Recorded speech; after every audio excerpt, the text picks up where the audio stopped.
Uplift, Conversations with Visionaries, is an inspiring interview series showcasing the journeys of successful entrepreneurs who not only excel in their fields, but also use their success as a force for positive change.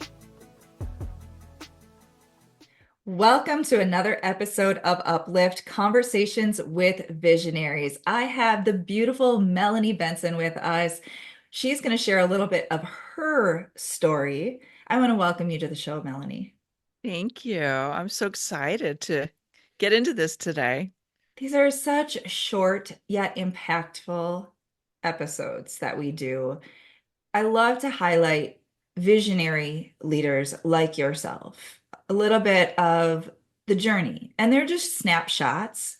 But it is always fascinating the similarities that we all have and the unique and very distinct differences, and sometimes those parallels and the core message I think that is predominant in the entire journey of being a successful, heart-centered entrepreneur. So let's kick things off. Why don't you start by sharing with us one of your high points, something that you're really genuinely proud of that you've accomplished in your business? Mm. I think the thing that comes to mind first is breaking seven figures, and in the process, dissolving generational financial struggle within the women of my family.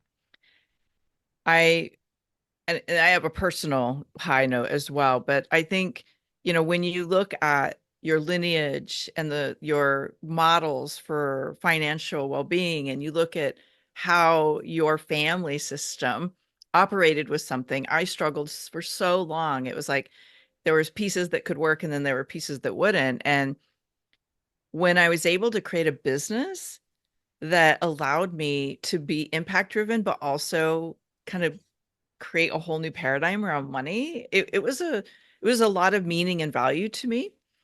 Along those lines, relationship was also another area that we had to break a lot of family paradigms. And one of the things that comes up on a personal level is in my 40s, I entered into a relationship with somebody who had older children. They were in their teens.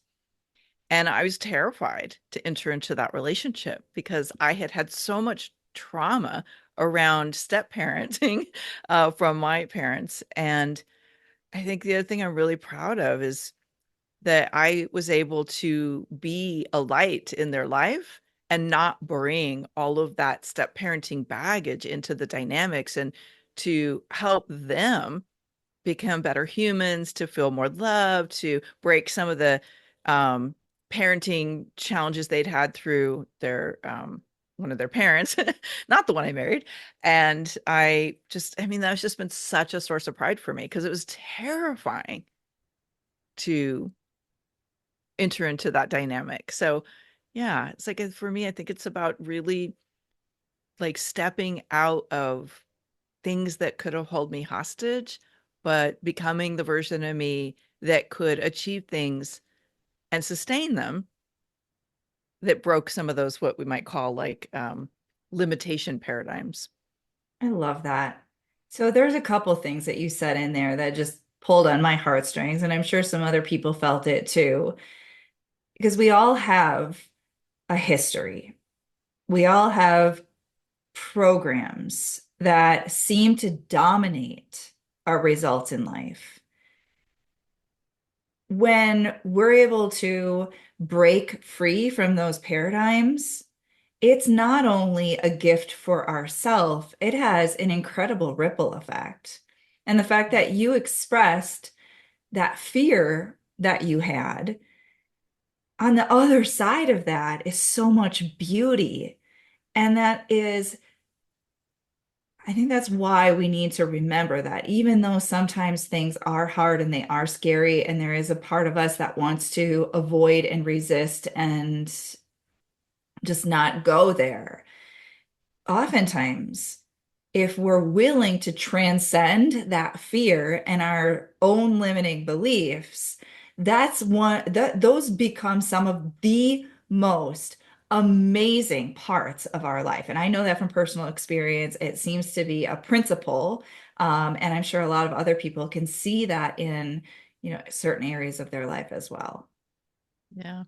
Yeah. I think when we allow ourselves to become a version of ourselves where the thing that we want can coexist with things that are terrifying, it's like that is a very powerful place to be. And I love that you use the word ripple effect because I have realized my work is about being a ripple maker and empowering and uplifting ripple makers on this planet. So there's something about the ripples that keeps coming to me. I love it. All Yeah. right, now let's shift gears. We all have challenges. Now, you touched on some challenges already and how there was the bright side. But let's go into perhaps one of your lower points in life. We've all had those life-shaking, catalyzing experiences. Is there one that you're willing to share with us that you went through that helped shape who you've become?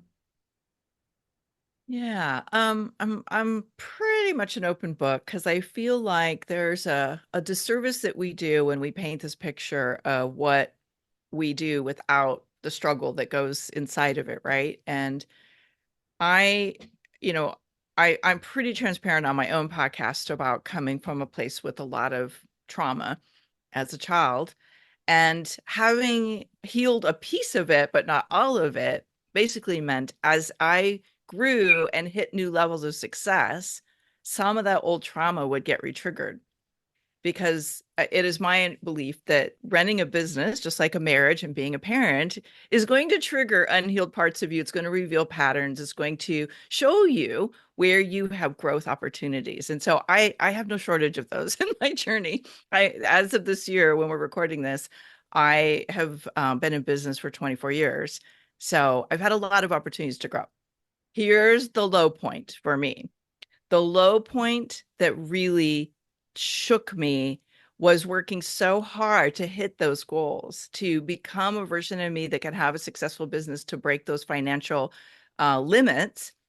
And then I hit a perfect storm. And I think in retrospect, it was exquisite. It was exactly what needed to happen to humble my ego and to allow that more aligned, more empowered, more healed version of me to lead. But I wasn't there in 2009. I had built a very successful business, but I was not listening to my intuition. I was allowing this business to be built from a place of should rather than a place of alignment. And I looked at what should I be doing to be making more money. And I did want to impact more lives. Like I was feeling like I had this great ripple impact that I was having on the lives of people who were coaches and experts. But I wasn't having fun. Like I was stressed all the time and I wasn't joyful. And honestly, like looking back on it, I wasn't really as profitable as I should have been in that model because I had unhealed parts of my leadership. I was operating out of a place of fear a lot. And I hit this perfect storm where literally every part of my life fell apart in the space of a year. And, we were taking a big leap in the business. And my partner and my team and I were launching this huge new coaching uh, program. We, invested thousands and thousands of dollars in an event right on the heels or right on the what's the precipice, I guess, of the biggest financial crisis that we'd experienced in decades. So guess what? Nobody's spending money. And at the same time, my team had a dip and they lost sight of the fact that $40,000 in receivables never cleared one month. I'm like, hello. Way to cast a light on all of my weak areas. And I went from being at the top of my game as a coach that was very well known in the industry to literally like I everything just stopped working. I lost my confidence. I went into this funk. I second guessed everything I was doing. I had to fire a bunch of people and then I lost the team that was really moving mountains for me. And I had a love relationship completely destroy my inner resolve. And what was left is a very dysregulated energy system, a real lack of confidence, and a lot of shame. Like I felt this sense of shame about what happened because I also didn't handle any of it very well. Like I just went into my trauma cave, right? And yet it was exquisite because it showed me where I had weak areas. It showed me where I was in a space of attachment to kind of not the best motivation strategy, and where I was out of alignment and where I was making decisions from a place of fear and not enough instead of from a place of real alignment. So, yeah, it took me a little while to right that ship, and what emerged from that was a much more grounded clarity about where I'm supposed to be working with ripple makers, how I help them. Like the work I do today is so intrinsically my gifts and my superpowers, and I just light up in it. Back then, I was doing what I knew was a strength, but it wasn't my passion. So I would like be exhausted at the end of the day. And it helped me heal a lot of trauma that I didn't even know existed and gave me new tools. So I feel like things that happen that are super negative like that, even though it's taken a while to come to a place of peace, it also cauterized me and it reshaped me to have more empathy and compassion and awareness of like, hey, when somebody's experiencing these traumas, there's a different path through it rather than hustle harder and push harder and all of that. So There's so much wisdom and enlightenment in how you shared that particular experience. You can feel it. You hear it in your language and you can feel it in your energy. That's the beauty of these catalyst type of experiences. There's so much growth. We shed so much of that BS that we've been operating with. And what emerges often, it's not an instantaneous thing usually, but how we transform is so beautiful and really a gift to our clients, to our families. Um, and I love your willingness to take us through what that experience was like, because we've all had our own version of that unbecoming and rebuilding ourselves into a more empowered, loving version of ourselves. So yeah.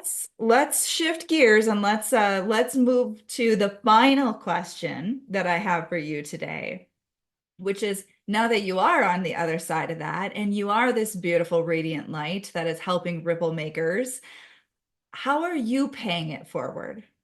Mm.